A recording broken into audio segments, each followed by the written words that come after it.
Hello দের, আসসালামু আলাইকুম। আশা করি সবাই ভালো আছেন। আজকে আমরা দ্য ডেইলি স্টার পত্রিকার বড় বড় ইংরেজি বাক্যগুলোকে বাংলায় ভেঙে ভেঙে অনুবাদ করে দেখাবো। তো চলুন ভিডিও শুরু করা যাক। সো গাইস, আজকের হেডলাইনটা এভাবে শুরু হয়েছে, অ্যাডমিনিস্ট্রেশন রিফর্মস অর্থাৎ প্রশাসনিক যে সংস্কার, জেলা পরিষদস এভলিউশন অর্থাৎ জেলা পরিষদের বিলুপ্তিকরণ, এখানে এভলিউশন মানে হচ্ছে বিলুপ্তি বা কোনো কিছু বাতিল করা, মে বি প্রপোজড অর্থাৎ যেটা কিনা প্রপোজ করা হতে পারে বা প্রস্তাব করা হতে পারে। নেক্সট,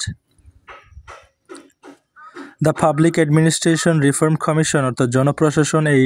সংস্কার কমিশন ইজ লাইকলি টু, এখানে লাইকলি টু মানে হচ্ছে সম্ভাবনা আছে, রিকমেন্ড অর্থাৎ রিকমেন্ড করার, এভলিশিং দ্য জেলা পরিষদ অর্থাৎ জেলা পরিষদকে বিলুপ্তিকরণের, অ্যান্ড এবং স্ট্রেংথেনিং দ্য উপজেলা পরিষদ, এখানে স্ট্রেংথেনিং মানে হচ্ছে শক্তিশালীকরণ অর্থাৎ উপজেলা পরিষদকে স্ট্রেংথেনিং এবং জেলা পরিষদকে অ্যাবলিশ করার যে রিকমেন্ডেশন সেটা হয়তো রিফর্ম কমিশন কর্তৃক রিকমেন্ড করা হতে পারে। নেক্সট, দ্য কমিশন মে অর্থাৎ এই কমিশন হয়তো মেক দ্য রিকমেন্ডেশন অর্থাৎ এই রিকমেন্ডেশনটা করবে এস কারণ দ্য ডেপুটি কমিশনার্স অফিসেস অর্থাৎ ডেপুটি কমিশনারের অফিসগুলা বা কার্যালয়গুলা অ্যান্ড দ্য জেলা পরিষদ এবং জেলা পরিষদের ডোন্ট কোঅপারেট অর্থাৎ তারা কোঅপারেট করে না বা পরস্পর সহযোগিতা করে না, অ্যান্ড কোঅর্ডিনেট এবং সমন্বিতভাবে কাজ করে না, ইন দেয়ার টাস্ক অর্থাৎ তাদের যে কাজগুলো রয়েছে সেগুলা। সেড বলা হয়েছে multiple sources in the reform commission অর্থাৎ রিফর্ম কমিশনের মাল্টিপল সোর্সে বা সূত্রে সেটা বলা হয়েছে। নেক্সট, বিসাইডস তাছাড়া দ্য টাস্ক অর্থাৎ ওই কাজগুলো ডান বাই দ্য জেলা পরিষদ যেগুলো কিনা জেলা পরিষদ কর্তৃক করা হয়, ক্যান বি ডান অর্থাৎ যেগুলো করা যেতে পারে by the offices of the deputy commissioners অর্থাৎ ডেপুটি কমিশনারের অফিসগুলো কর্তৃক সেগুলো করা যেতে পারে, অ্যান্ড আদার্স এবং অন্যান্য কার্যালয়গুলো কর্তৃক, দে এডেড অর্থাৎ তারা সেটা আরও বলেছে। নেক্সট, টু এম্পাওয়ার, এখানে এম্পাওয়ার মানে হচ্ছে ক্ষমতায়ন করা বা কোনো কিছুকে শক্তিশালী করা, দা উপজেলা পরিষদ অর্থাৎ উপজেলা পরিষদকে এম্পাওয়ার করতে বা ক্ষমতায়ন করতে দ্য রিফর্ম কমিশন অর্থাৎ এই সংস্কার কমিশন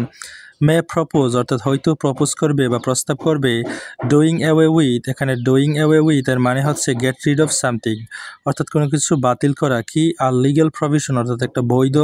প্রভিশন বা আইন, ডেট যেটা কিনা অ্যালাউস অর্থাৎ অনুমতি দেয় ল মেকার্স অর্থাৎ আইন প্রণয়নকারীদেরকে টু ইন্টারফেয়ার অর্থাৎ ইন্টারফেয়ার করতে বা হস্তক্ষেপ করতে ইন দ্য উপজেলা পরিষদ অর্থাৎ উপজেলা পরিষদে এজ অ্যাডভাইজার্স অর্থাৎ উপদেষ্টা হিসেবে। নেক্সট, ইট মে প্রপোজ অর্থাৎ এটা হয়তো প্রপোজ করবে বা প্রপোজ করা হবে অ্যাপয়েন্টিং অ্যান অফিসার অর্থাৎ একজন অফিসারকে অ্যাপয়েন্ট বা নিয়োগ করার জন্য of the rank of senior assistant secretary অর্থাৎ সিনিয়র অ্যাসিস্ট্যান্ট সেক্রেটারির যে র্যাঙ্ক রয়েছে সেটাতে টু দ্য উপজেলা পরিষদ অর্থাৎ উপজেলা পরিষদে। দ্য উপজেলা নির্বাহী অফিসার্স অফিস অর্থাৎ উপজেলা নির্বাহী অফিসারের অফিসগুলা উইল ডিল উইথ, এখানে ডিল উইথ মানে হচ্ছে ট্যাকল উইথ সামথিং অর্থাৎ মোকাবেলা করবে ল অ্যান্ড অর্ডার অর্থাৎ আইন শৃঙ্খলা পরিস্থিতির সাথে, ডিজাস্টার ম্যানেজমেন্ট এবং দুর্যোগ ব্যবস্থাপনার সাথে, পাবলিক এক্সামিনেশন এটার সাথে, অ্যান্ড মোবাইল কোর্ট এবং ভ্রাম্যমাণ আদালত যে রয়েছে এগুলা এই কাজগুলা যেগুলো উল্লেখ করা হয়েছে সেগুলোর সাথে ডিল উইথ করবে বা মোকাবেলা করবে বা এগুলা নিয়ে কাজ করবে। হোয়াইল অন্যদিকে যা উপজেলা পরিষদ এবং উপজেলা পরিষদ অন্যদিকে কী করবে, উইল হ্যান্ডেল অর্থাৎ তারা হ্যান্ডেল করবে বা তারা সম্পাদন করবে ডেভেলপমেন্ট প্রগ্রেস অর্থাৎ ডেভেলপমেন্ট প্রগ্রেসগুলা, সেকেন্ডারি এডুকেশন এবং সেকেন্ডারি এডুকেশন সেগুলা, অ্যান্ড এনজিওস এবং এনজিওতে, অ্যান্ড কোঅপারেটিভস এবং পরস্পর যে সহযোগিতার বিষয়টা সেখানে, অ্যান্ড সাম আদার ম্যাটার্স এবং অন্যান্য ম্যাটারগুলাতে। নেক্সট, দ্য রিফর্ম কমিশন অর্থাৎ এই সংস্কার কমিশন মেম্বার্স অর্থাৎ এই সংস্কার কমিশনের যে মেম্বার্সরা রয়েছে বিলিভ দ্যাট তারা বিশ্বাস করে যে দিজ স্টেপস অর্থাৎ এই স্টেপগুলা উড পুট অ্যান্ড ইন্ট, এখানে পুট অ্যান্ড ইন্ট মানে হচ্ছে কোনো কিছু শেষ করা অর্থাৎ এই পদক্ষেপগুলো হয়তো শেষ করবে টু দ্য টেনশন অর্থাৎ যে উত্তেজনাগুলো রয়েছে বা অস্থিরতা বা সমস্যাগুলা বিটুইন ইউএনওস অ্যান্ড উপজেলা চেয়ারম্যান অর্থাৎ ইউএনও এবং উপজেলা চেয়ারম্যানের মধ্যকার যে টেনশনগুলো রয়েছে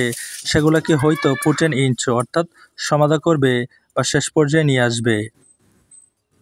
So guys, that's all for today. Thank you so much for watching my video till the very end, and if you guys are new over here in my YouTube channel, don't forget to subscribe to my channel.